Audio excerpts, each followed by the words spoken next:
I have not been in here for quite some time.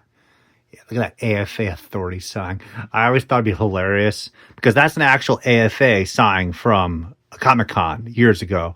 That I would just go to a show at random and put the sign up and wear like a nice button down t shirt and print off some submission forms from their website and be like, hey, yeah. What toys do you have? Oh yeah, those are great mint toys. Oh yeah, just fill out this sheet and give me their toys and just keep gathering them up and then just drive home. It's totally evil, I know. Don't worry, I'm not doing that. But yeah, I haven't been in here for quite some time. The light was always dead in here, so we're gonna crunch through this pretty quickly. I'm just wondering which dead animal's in there right now because I'm really hungry. So I should go through this pretty soon, right? Yeah. But yeah, we're going to keep crushing and let's get right to it. I know. Holy fat guinea pigs. We're getting there. Oh, we're getting there, people. Someday in the future, maybe in like that year of 2025, I think we'll finish this up. Okay, let's dive into these puppies. So we have Grimlock G1 accessories. Okay, we'll put that aside in our G1 pile, which we're going to go through all that G1 soon. Gundam Wing, look at that. Heavy Arms Gundam. Gundam Wing was not that successful, actually, in Japan, while it was the first Gundam series really released in the U.S. Now, I know 083 was released, but like Gundam Wing, it was the right time on Toonami, where everyone in the U.S., Canada was excited about this series. So do love these figures. I don't need them packaged. Same thing too. The card art is really just not really there. It's just the same package over and over. So I'm okay with having these pieces in loose complete condition. And they're getting a little bit more expensive. There are definitely some tougher Bandai issued 5-inch figures. They're going for some good money. But I'm okay with just having some of them. I am definitely not going to dive into the Gundam world. Holy crap. I could sell everything off I own and start collecting Gundam, and in 20 years I will still not be done. So we're not going down that rabbit hole. Lots of little Starriors kicking around. A lot of wonderful vehicles were produced, the Starriors line, which is kind of like the long lost son of Zoids. But it's weird to have these ring finger Zoids. I don't get it. I don't know who was like Tomy USA was like, you know what?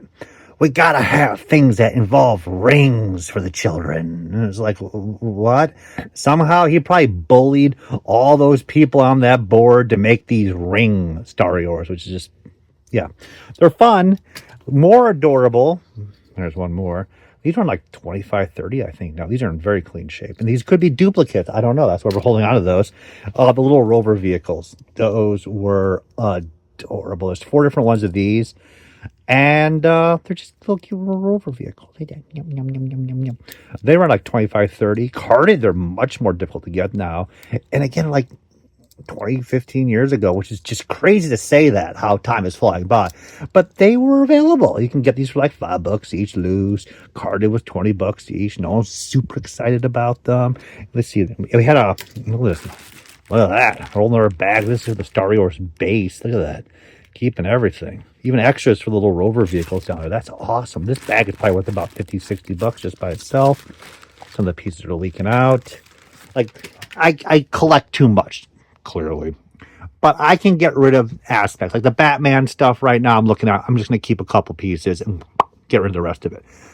There are going to be some oddball 2000s lines like Jurassic Park. I'm not going to collect the up to Jurassic Park 3. I'm just bounce the rest of it out. It's okay.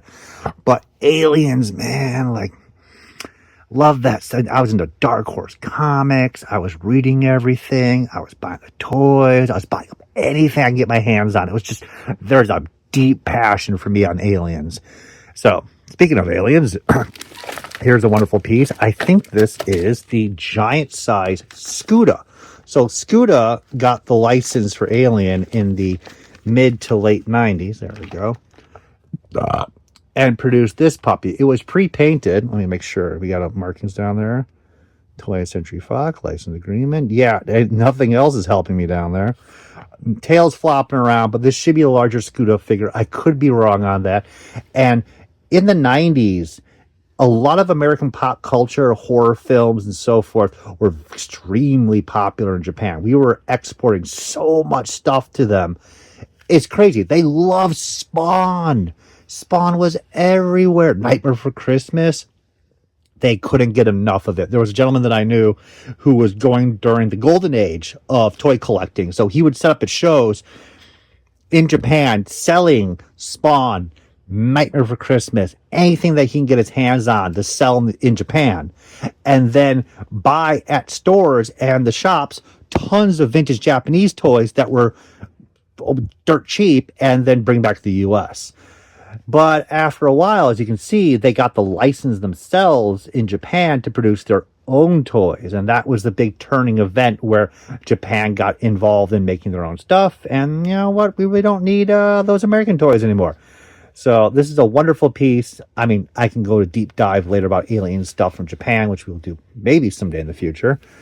And we were wondering for so long when the Medicom Alien would show up. And here he is. We have the other leg and we have the box.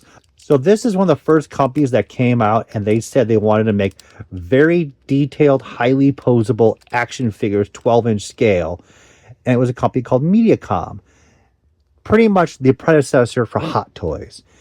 The toys were a dream that didn't come to full fruition. The joints are very sloppy. The whole body is just a rubber that fits on a basic body. There you go. The joints aren't so popular. They just kind of, let me see. Oh, okay, there you go. You can see right there. It's a little screw bolt, and that's it. It just pops right off. So in the end, they made Predator, they made Aliens, made a couple other things. They got a lot of license in general, but the quality just wasn't there, and they kind of faded away into oblivion. I still think they exist in some form to this day, but these are mostly nostalgia collectors that like this stuff of buying things in the 90s, and they run about 50, 60 bucks probably boxed. Retail, I think, was like 115 in Japan. Isn't that crazy? But back then, you were limited to what you could buy. So that's all good. We got a He-Man shield. Look at that. It's kind of a little over the top. So here's an interesting He-Man shield. Kids role play toy.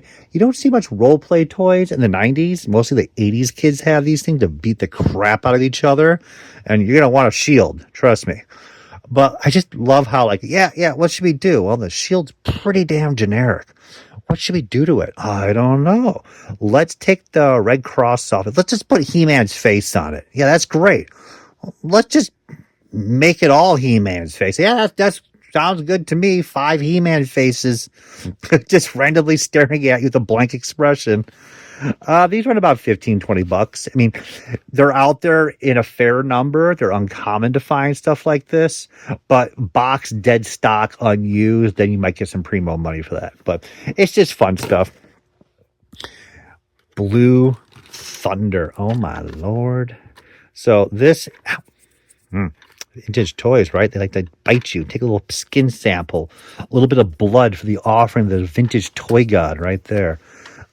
It broke finally on the side after all these years. So I was at a flea market I used to go to. I mentioned to somebody else this recently, the Wolf's Flea Market in Chicago when I was a kid. And we were leaving at like 12 o'clock. It's probably like late 90s, I guess. And this guy had the last booth before you walk out the exit. And it was $8 with the figure. Oh, he's in there. There's the figure. He's upside down.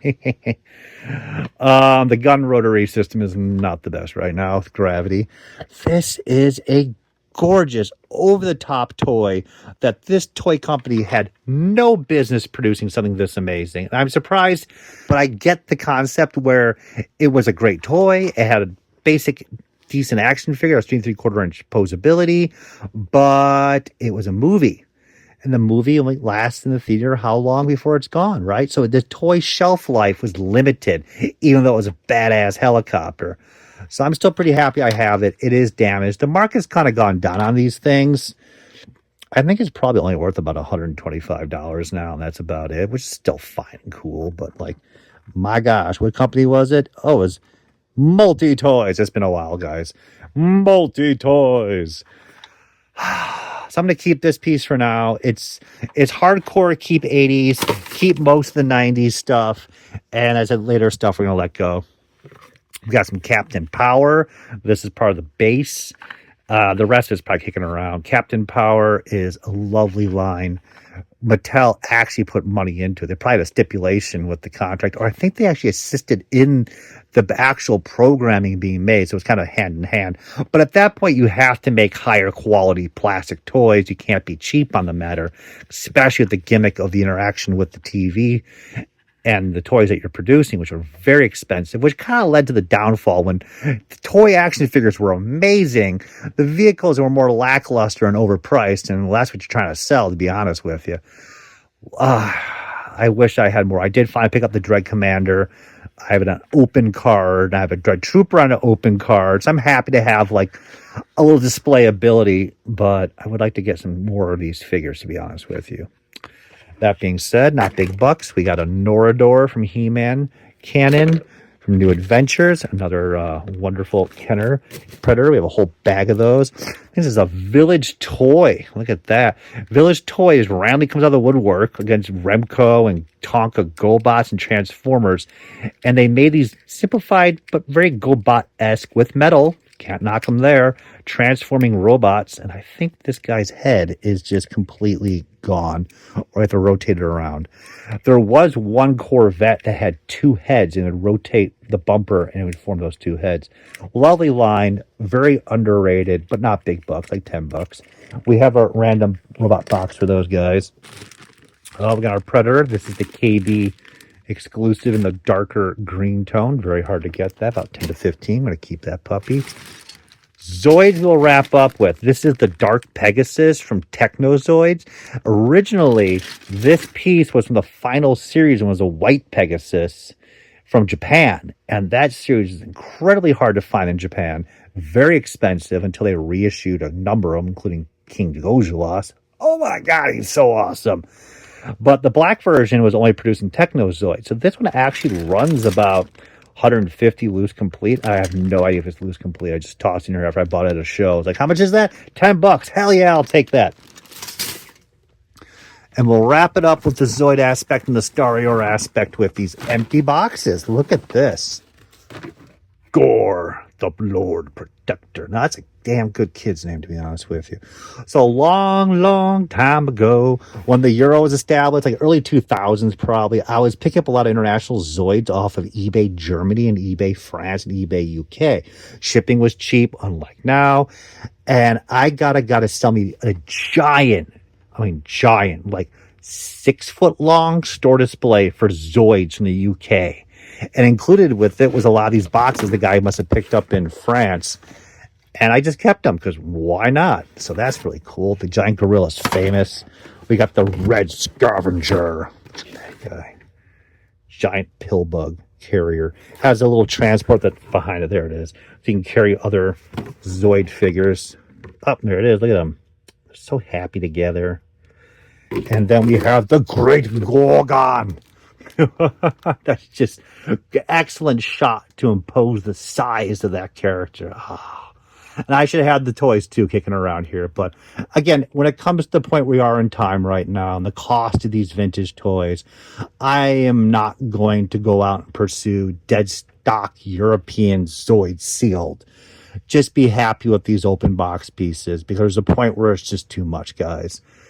So that will wrap up this episode. And look how far we've gotten. We are almost there. I think we're going to wrap this stuff up very soon. We're going to get in there and explore.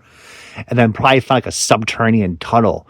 And then I'll find out like, oh my God, I must have dug this years ago. And there'll be more toys underneath there. And it'll just be endless. And then I'll find out I'm in purgatory. And it's just all vintage toys, me constantly going through it for thousands of years.